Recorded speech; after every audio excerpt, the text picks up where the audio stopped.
Done customarily, just kind of recap last week what we did well.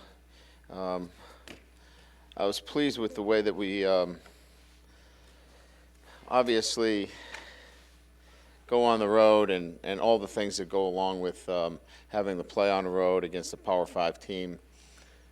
Got a bus down there, night game, preparation, all those things that our guys had to go through. I think they really handled it very well, extremely mature, played with good energy. I thought that they handled all of those things extremely well.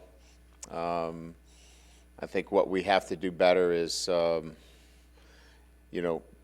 certainly the penalties were much higher than they have been in past. We've turned the ball over the first couple of series now, first series of each of the last two games. And then I think what we've learned is that when we play with a sense of urgency, this is a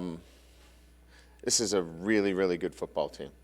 And so what I mean by a sense of urgency, if you take certain plays and areas of the game, we fumble on the first drive, our defense is really up to the challenge and stops the momentum of Northwestern in the game. We go on a 98-yard drive. We really turn things around in the second half. It seems like when this team is pushed, they really play well. And so it's my job now to get them to play with that sense of urgency for 72 plays, if that's the average number of plays that you play.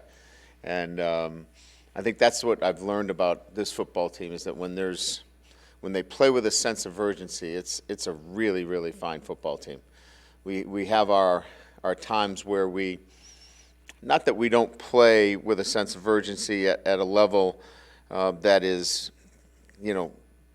so far below that, but we can play better at spurts, and I think we've got to get to that through our preparation.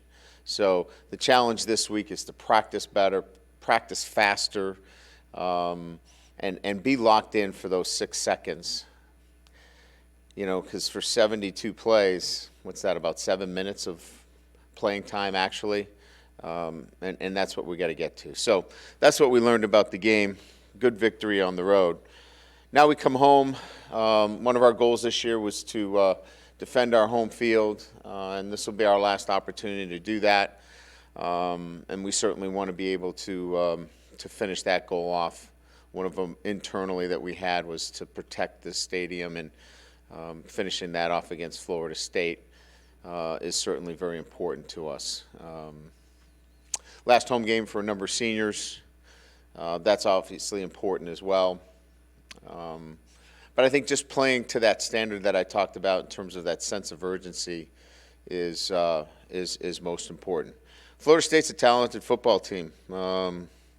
There's no doubt about it, and they've improved throughout the season. They've gone through a lot of flux on the offensive line, but what's consistent are their playmakers. 2 quarterbacks and Francois and Blackman that can certainly throw the football.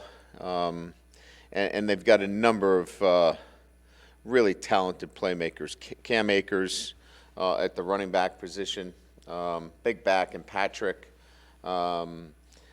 Gavin, Murray, and Terry are as talented of a tandem of receivers that we're going to find. All 3 of them are outstanding players. So we'll be really challenged. Matthews is a great return man as well. So this is what you expect from a Florida State from a skill standpoint, outstanding. Defensively, Burns is as good as there is off the edge. Great pass rusher, great length, plays with a good motor. Christmas inside. They play a lot of guys, a lot of defensive linemen. They roll them in and out. They're young at linebacker but athletic. And then in the secondary, they've lost some really good players, but they got some young guys coming. So an improving football team, one that has a lot of talent, one that you have to really respect. If not, they can certainly do some damage. So for us, we have to play with a better sense of urgency for the entire 4 quarters and, continue to play to our standard. So With that, open it up to questions. Brian, I want to ask you about a couple seniors who won't be playing for you this Saturday, and that's Bars and Crawford. Yeah. Just if you could talk about their roles on the team, what they do in practice on a day-to-day basis, if anything, and then also with Crawford, is there progress? I know he's not coming back this year, but is there progress where you say, maybe next year he might be able to help us? Oh, yeah, he'll be back next year. He'll be back this spring and competing, Sean Crawford. So he will be back next year. He's already made that commitment to play next year. So he'll be back competing in the spring, working, to get back into, competitive situation. Alex is around us all the time. He's in our meetings. He traveled with us, extremely active. He's on the field. He's with the linemen, taking special care and attention with Banks in terms of trying to do as much of, passing on any of the knowledge that he has in between the coaching. So he's extremely active in what we're doing. And Sean is in a different role because, Alex is not playing again. Sean is in that rehab mode where when we're out of practice, he's usually in working on his rehab, and then he comes out to practice a little bit later. So they have different roles because Sean is working to come back. As you go down this stretch with your nickel package, is it? I know that you don't want to play Julian in the slot against the slot all the time, but is it a matter of whether Bracey or Houston is giving you more? I know that they're not playing the same position, but I know you can move Julian around. How do you kind of look at that situation? Well, the way we solved that situation is that we moved, as you know, Julian around on Nagel. He locked up on Nagel all over the field. So we have that as part of our game plan, that we can move him around on who we feel is a target that we want to lock up. So that is one area of our defensive coverage schemes that we can continue to employ. We got to get more production out of that position. There's no question. Bracey is back in a position where he'll get a chance to compete for playing time this week. His traits are starting to show themselves to where I felt like he had a really good week last week. And that'll put him in a position where if he has a good week this week, you could see him getting some playing time. But the nickel position has to be more productive for us, and that still is going to focus on Houston and Nick Coleman. With Javar in the Northwestern game, I think he got 4 touches. I don't know if that was injury related or just kind of the flow of the game, but do you feel like he can really complement Dexter down the stretch and just their different skill sets that they have? Yeah, he was not. He suffered an ankle injury in the Navy game and never really tweaked it again during the week, and never felt right. And you could see it from his play. His play was not at the caliber of what had been in the past. It really hampered him in the game. He wasn't as explosive. And he knew it, and he'll be better this week because of it. But yeah, no doubt that those two are great compliments. And we just didn't get, the kind of production out of him because he was a bit limited. Last one for me. I'm sure this is maybe a little bit of dilemma. Yoon comes back from an injury, and then Jonathan doesn't have the best day kicking off. I mean, is there a risk in your mind going to Yoon down the stretch here with the kickoff, just based on the fact that that's a lot of workload for him? Yeah, I think we're getting to that point now where we're, the last 2 weeks, Northwestern and Navy had decided that they were going to fair catch every ball. So most teams have now begun to do the calculations. They've had enough of a body of work on their kickoff return team to figure out. For example, we've had 38 kickoff returns Well, actually 36 because 2 of them were onside kicks. And, you know, if you wanted to take the time, if you had a boring day on your hands, you could figure out what our kickoff return average is. And so teams are now figuring out, is it worth the risk of having a penalty or a fumble on a kickoff return that will put you before the 25-yard line? So you're going to go into your game and you might know whether a team is going to fair catch or not. So I think we can, long story short here, is that I think we can activate Justin, you know, if we need him to, you know, put a kick or two out of the back of the end zone. Because we're now at that part of the year where teams have made the decision that it's probably not worth the risk to start a possession on the 11-yard line with a holding penalty. Coach, up here. Sorry, I guess we're not going back That's and all forth right now. You talk about, and everyone talks about the process you go through. Without giving away all the secrets, what are some of those things that go into this process that has gotten you to this point so far? I think the most important thing is, you know, just for our guys to have an understanding of what those traits are necessary to be a championship player. Our mission is to graduate all of our players and play for a national championship. You know, what are the traits necessary to get to that end? You know, what do you have to have?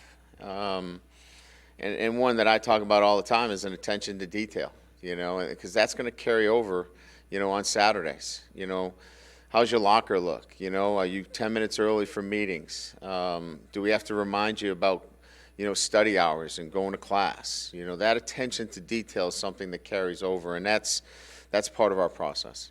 That attention to detail, that focus you talk about, is that something you can coach, or does a group just have it or they don't?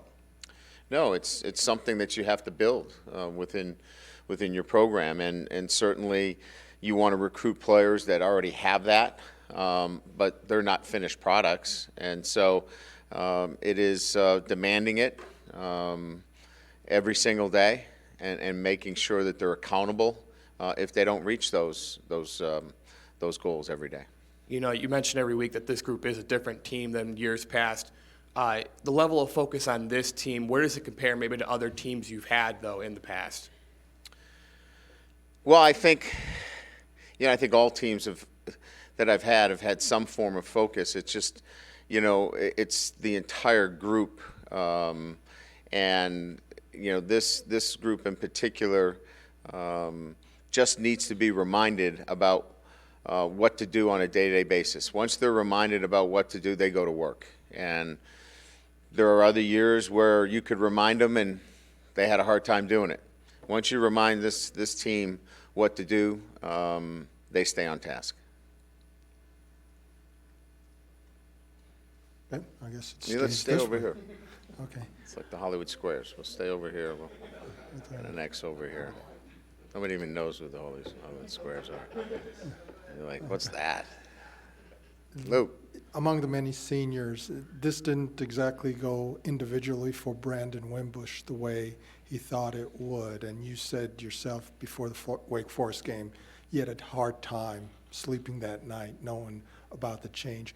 What was it like actually approaching Brandon about the change, how he reacted, and you know, the way he's comported himself since then?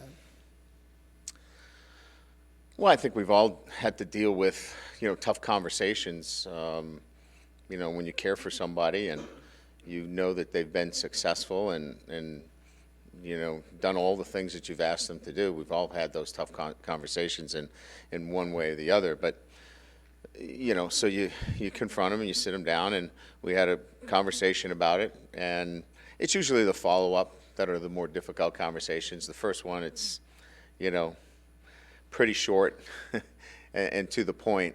It's the follow-up questions that usually occur after that.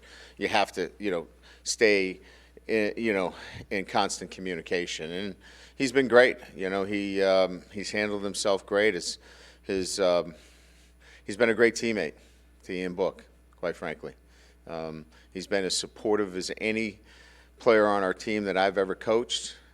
He's been there for him in the locker room at halftime. and the first one that sits down with him and talks him through what's going on and what we need to do is Brandon Wimbush. He's been such a big part of our success this year, and he's got to stay ready. I mean, who knows what happens, right? Every week we remind him, and he knows that he's one step away from going back out on the field, and he's practiced really well. And I think that's the biggest thing, more than anything else, is it's easy to lose your edge when you're not starting, and he's fought that. So he's just been a great teammate, and he's kept himself prepared. But those conversations are never easy, but you have to do what's right for the team. In past situations like this, you said you'd be disappointed if the reaction wasn't one of disappointment. Did you sense that? And was there almost a resistance of why? Well, I mean, I think at first it's, you're getting hit over the head, so you don't have like 10 questions ready to go because you weren't prepared for it. His questions were after the fact, and those questions are normal ones that after you take a little bit of time, you start to come up with some questions. What did I do? Was there something I could have done better? Is it, there's a bunch of things that start to, come to the forefront after you're given the news of you're not going to be the starter moving forward. So after we stayed in, communication with those things, and he went to work on them in practice, you could tell that this is the right kind of player that can handle this situation because he's going to work on the things that he needs to be a better quarterback. Tommy Reese kind of went through this after when Everett Golson won the job in 2012. Yeah. How did that experience maybe help with Tommy also imparting to Brandon about staying the course? It's you can't measure how important it is to have a coach that has gone through that here at Notre Dame. And Tommy was, obviously there for him to kind of go over those things, and it's been extremely helpful to keep him positive and working towards, like I said, being a better quarterback than he was 6 weeks ago. Brian, how much leeway does Ian Book have to change the play at the line of scrimmage, or has that kind of been mitigated by the decision-making after the snap with the RPOs? Yeah. So there's really two things going on. There's very little changing of plays within the structure of the offense. There's RPOs, and then there are built-in outlets for run plays that you can get the ball out. An RPO is much more of a structured pass within the run game itself, whereas if you're getting overloaded into a particular run, you have some outlets to get the ball out. So there's really two different variations to it. The RPOs are a little bit easier because they're structured on, one particular player that you have to have your eyes on. The outlet throws, you have to have a better understanding of the entire design of the play. We missed several of those in the first half. We picked them up in the second half. So those are the structured plays within our running game. But overall, do the results speak for themselves in terms of Book's decision-making, as it pertains to the RPOs? Yes, in both of those instances, much better. He's pretty much 95 to 100% on the RPOs. It's the run game adjustment throws that we continue to make progress on. Have you found that overall his decision-making is better in the second half than the first half? He needs to see it. Once he sees it, he's great. He's not a whiteboard learner. He is a in-game, once I see it, I got it. And So he gets some things that we haven't seen before. He needs to see it. Once he sees it, he can make the adjustment. So it doesn't necessarily carry over from game to game? I mean, it's like he needs to see it that day? Well, no. If he's seen it on film and if he's seen it in practice, he's fine. We'll adjust. If you've given it to us for the first time, it's like anything else. We've got to make the adjustment, and once we make the adjustment, he'll be fine. Thank you.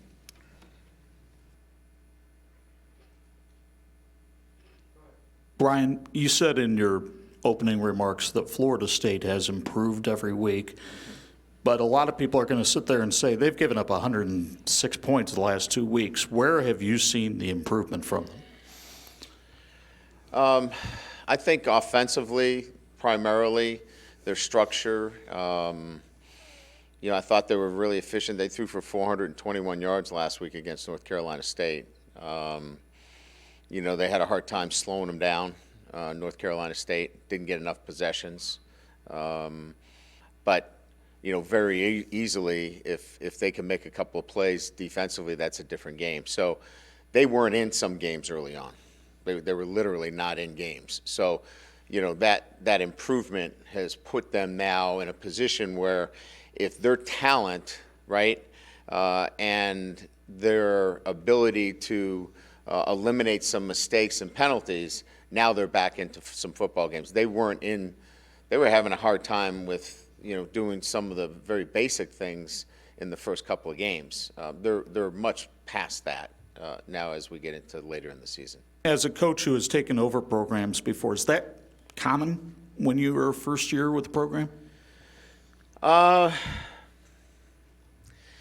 It's interesting. Sometimes you're taking over a program and you're kind of adapting to what has already been built, and sometimes you are a 180 to what was going on there. So I don't know, because I'm not in that building. So I've seen the results of both. I've seen some guys go in and adapt really well to what's already there and play really well with that change. And then I've seen coaches go in and it's a 180 and it takes a while. So it really just depends on the people inside that building, the personalities, and what's really being talked about. So I've seen it happen both ways. To borrow a phrase from Eric, last one from me.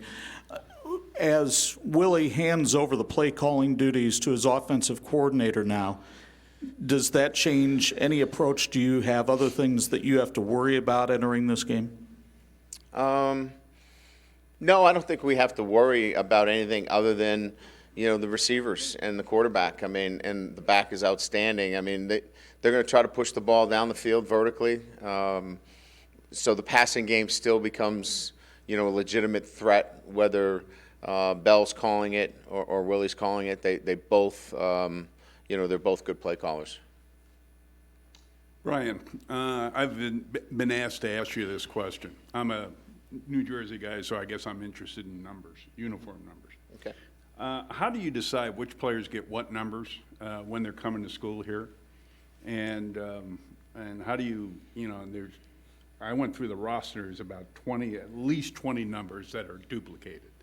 How do you make sure that those same two players aren't on the field at the same time? Yeah. Well, it has been a bit of a management issue. We don't make any commitments in recruiting. We don't promise anybody a number. We say, hey, we'll look at it, when you get here, and we tell them, give us 3 of your choices for numbers, and we'll see if we can accommodate. And if we can, we'll try to. Then we go through camp and we try to put the numbers together that make sense, and then try to look at carefully who is on special teams in particular as to whether those numbers would cause a problem. And if they do, we need to make some changes. We made one with we had 2 33s that we had to make an adjustment with. So it's something that I have to look at and manage during the season.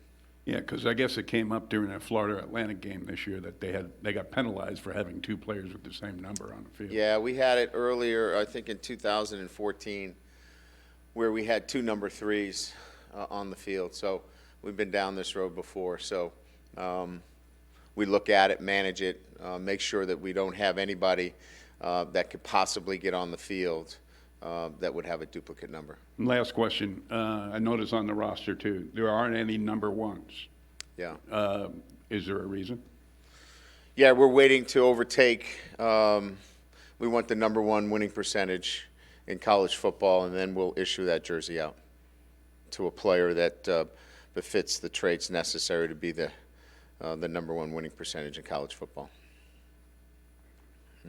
Brian, celebrity might be too strong of a word, but For me, yes, I yeah, think it would for be. you. Yes. How do you think Ian Book has sort of handled being the quarterback at Notre Dame over the last month and a half?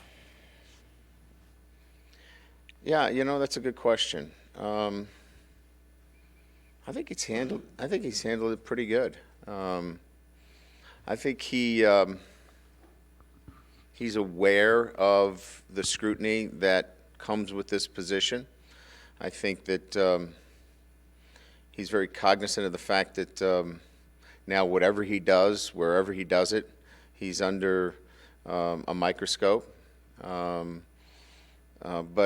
I think it hasn't changed the way he prepares or the way he handles himself with his peers. So I think if you're kind of balancing those two things, I think he's handled it well because it hasn't changed his. He's a lighthearted kid, He doesn't get too wound up. He's not too high. He's not too low. So I think he's handled it pretty good. Could you give us a little more insight on Drew Tranquil's recovery this Yeah. week in terms of how much further along you expect him this Saturday from last Saturday?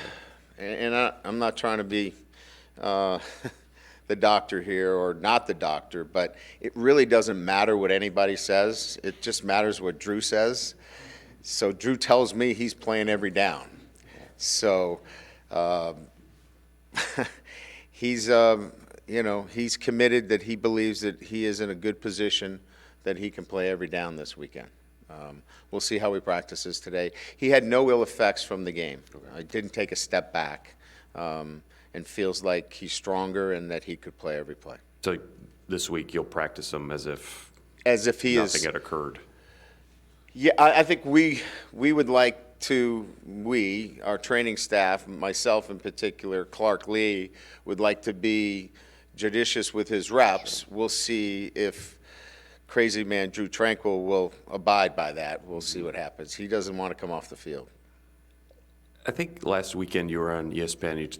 I think they asked you about, are you surprised you haven't won a national championship yet? And kind of the bigger picture type questions. I was just curious, to go back-to-back double-digit wins, is that a significant achievement, do you think? Is that just a number? I'm sort of curious how you view that, because it's something that hasn't happened here in a very long time. I'm never good at these things in terms of I stay in the moment. I think when we get through the season, we got to get to double digits. We've got 9 right now. But I think anytime you get to that, it marks a stability in your program that everybody wants to work towards. So I think that's probably the most important thing. Thanks.